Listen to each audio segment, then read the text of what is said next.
ditemani oleh Ketua Kongres Aksara Jaya yang pertama itu Mas Tio Amrih Prasojo, pakar IT dari Sego Jabung yaitu Mas Arif Budiarto, dan font designer dari Geng Cobra yaitu Mas Joko Elisanto. Nah, di sini kita akan membahas tentang ada beberapa hal yang perlu kita diskusikan.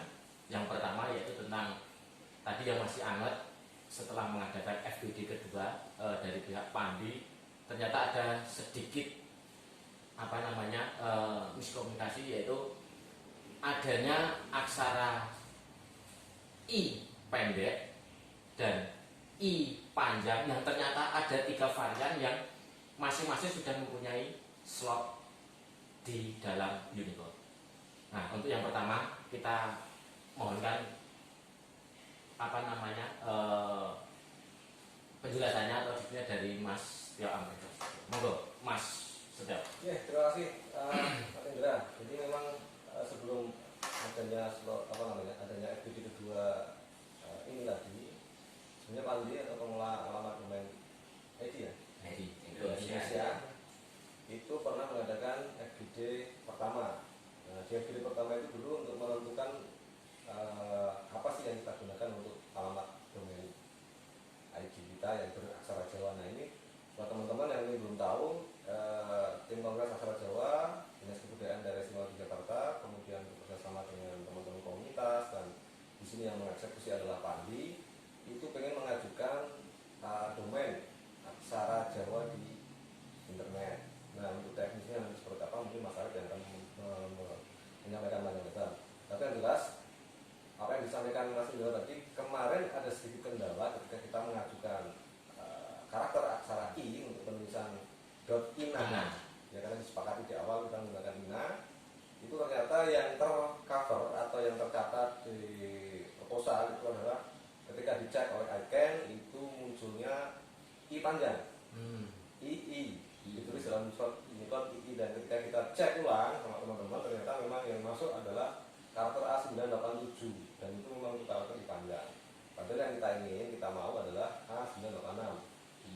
Ya, ada juga karakter I pendek yang itu digunakan zaman Kawi atau zaman Jogomo itu di A985, tapi karena tidak begitu familiar sehingga kita tidak coba untuk usulkan, kita laksanakan yang A986. Nah, di lapangan ternyata ini Mas Indra, di lapangan itu ternyata teman-teman kita pengguna aksara Jawa itu kadang suka menganggap remeh penulisan karakter I pendek tadi, sehingga ketika awal kita FGD pertama begitu muncul karakter itu kita anggap sudah lah, itu sudah familiar. Ternyata ketika dicek di karakter Unicode yang muncul I panjang. Nah, kemarin akhirnya disepakati untuk mereview ulang.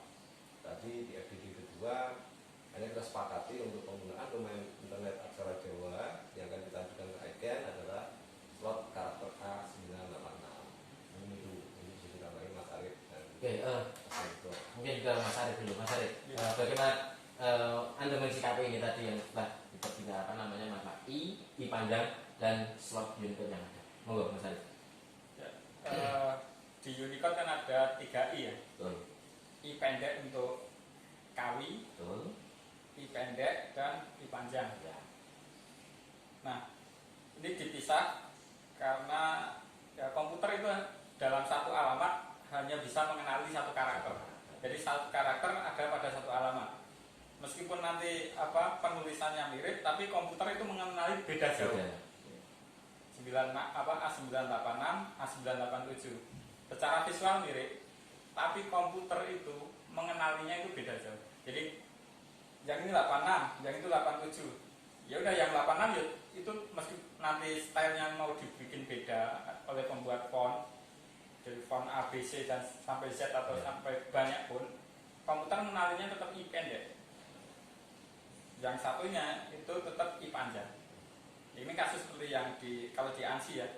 Secara visual kita melihatnya itu sebagai aksara Jawa, tapi komputernya itu nggak mau. Jadi bagi aksara Jawa secara visual kita menipu mata kita lah. Jadi secara visual itu udah aksara Jawa. Tapi komputernya itu nggak mau. Nggak mau kalau itu. Nah itu di situ terjemahnya aksara Latin. Jadi itu sebenarnya digital ya. Betul, betul. Jadi kalau sampai meleset, Ya udah enggak lah. enggak Harusnya mau. Jadi satu kalau nama, satu karakter. Satu. Oke. soalnya komputer itu kan nyimpennya angka. Simbol-simbol itu ya. Jadi Oh, sebenarnya kan semua sistem digital dia cuma mengenalinya 1 dan 0, dia biner kan. A986 kalau dibinarkan kan juga bisa, tapi terlalu panjang. Terus heksadesimal itu kan hasil kompres dari biner. Jadi ada 8 biji biner jadi 1 heksa. Jadi 1 biji heksa. Nah, komputer mengenalinya seperti itu. Kalau ada beda sedikit heksa desimal binernya kan beda. Komputer nggak mau. memang harus sama itu ya, Harus sama apa yang persis. disesuaikan harus yang sudah terjadi Iya. tadi. Oke, kita ke Mas Joko dulu selaku penggiat dan font designer praktisi di lapangan yang apa namanya gerbang punggawa gerbang praja. Bagaimana Mas Joko mensikapi ini tadi dari hasil FBD yang diinisiasi oleh Pandi? Terima kasih Mas Sinar. Mas Sinar ini mewakili MGMP, SMK, SMA. Saya berangkat dari